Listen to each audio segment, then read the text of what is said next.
ministre de l'Urbanisme qui est le maître d'œuvre, le ministre de l'Assainissement et de l'Hydraulique qui est le maître d'œuvre de cette journée, entre autres, mais également beaucoup d'autres ministres, notamment le ministre de l'Éducation nationale, le ministre de l'Environnement, monsieur le gouverneur de Dakar, monsieur le préfet du département de Rufisque, le sous-préfet également, et l'ensemble des autorités administratives qui nous ont accompagnés. Nous avons fait le choix de venir ici parce que ce quartier présente, l'ensemble de cette zone d'ailleurs, présente une spécificité qui va au-delà de l'activité de curage. C'est une zone qui souffre de la problématique des occupations anarchiques et notamment sur ce qu'il est convenu d'appeler les zones non édificantes, c'est-à-dire des zones qui avaient été désignées par les experts comme ne devant jamais faire l'objet de lotissement, a fortiori d'habitation. Parce que ces zones-là constituent des voies naturelles de passage des eaux pluviales, mais quelquefois c'est des zones même lacustres, où il y avait, dans le temps où il pleuvait beaucoup, il y avait de petits cours d'eau, des lacs, en tout cas une stagnation d'eau à temps plein. Cette zone en est la parfaite illustration. Si vous vous rappelez bien, lors du conseil interministériel consacré à la prévention et la gestion des inondations, j'avais particulièrement insisté sur ces zones. Et c'est pourquoi j'ai considéré que symboliquement, il fallait en choisir une. Et Kawsara et environ en font partie pour venir délivrer un message. Le message, il est très simple. C'est que on ne peut plus continuer à laisser la prolifération d'habitations dans des zones comme celle-là. Les conséquences, c'est que, quels que soient les moyens extrêmement importants que l'État peut engloutir dans la gestion du drainage des eaux dans ces zones-là, le résultat est très maigre. Parce que, comme on dit, les eaux sont toujours plus fortes et elles retrouvent toujours leur voie naturelle. Et aujourd'hui, c'est au niveau de la prévention d'abord qu'il faut gérer ces questions-là. Un travail a été fait en 2022, je crois, de recensement des habitations de ce genre et avait donné comme résultat plus de 3500 cités qui sont construites dans des voies de drainage des eaux à travers le Sénégal. Et on nous dit que presque la moitié se trouve dans le département de Rufisque. Et nous ne pouvons plus continuer à laisser faire. Parce qu'un quartier ne se construit pas en un jour. Une maison même ne se construit pas en un jour.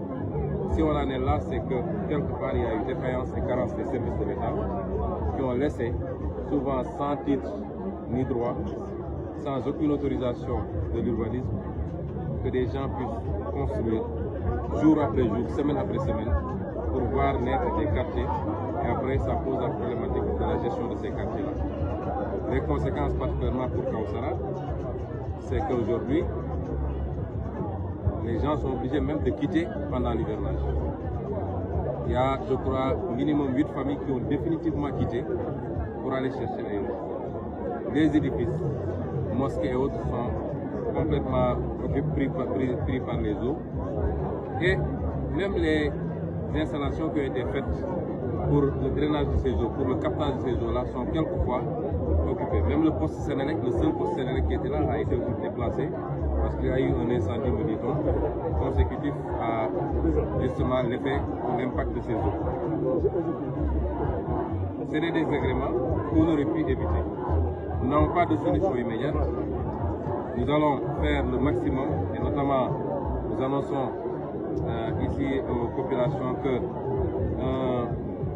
un bassin va être construit ici en collaboration avec l'armée nationale pour gérer déjà cet hivernage, un bassin de captage et de rétention des eaux, en espérant que ça va pouvoir atténuer très fortement l'impact de ces eaux sur les habitations.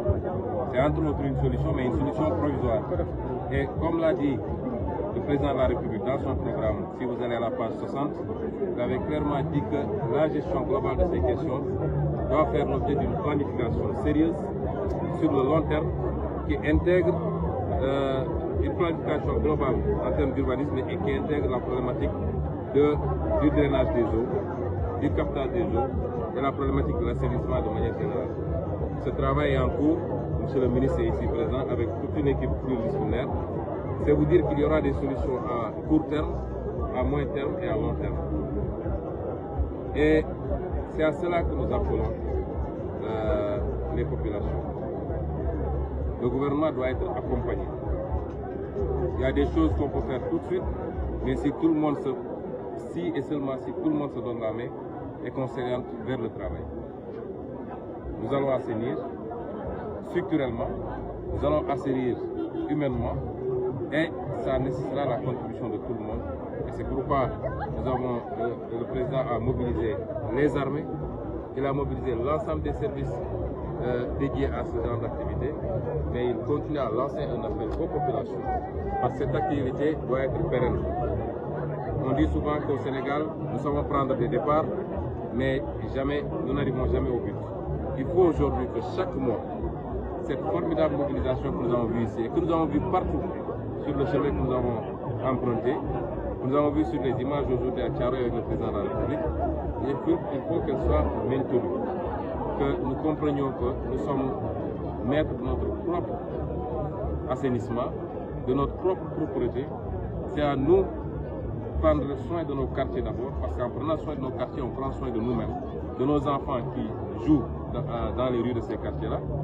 Nous prenons soin de notre hygiène. Et c'est en cela que le concept de citoyenneté et de civisme, mais le concept également d'armée-nation, ces concepts sont extrêmement importants et sont au cœur de notre programme. Je terminerai par dire qu'aujourd'hui, au 1er juin de l'année dernière, 2023, je crois que nous étions dans une configuration totalement différente.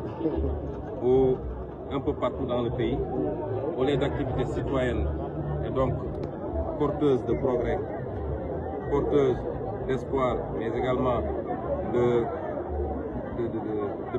plus-value pour les populations et pour la nation, on était confronté malheureusement à une autre situation où c'est peut-être des grenades lacrymogènes et des pneus qui tonnaient ou qui étaient brûlés.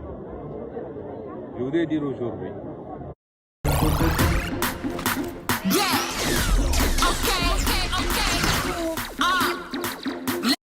que cette œuvre d'assainissement, cette œuvre de salubrité, elle sera globale. Je veux dire à tout le monde, particulièrement à ceux qui ont été victimes de ces situations-là, qu'en aucun cas, nous n'oublierons ce qui s'est passé. Et que toute la lumière, toutes les dispositions seront prises pour que la lumière soit faite et pour que plus jamais nous ne soyons obligés de vivre cela. Et le travail d'assainissement, comme je le dis, il est global. Pour aller vers certaines directions, il faut assainir la présidence de la République, il faut assainir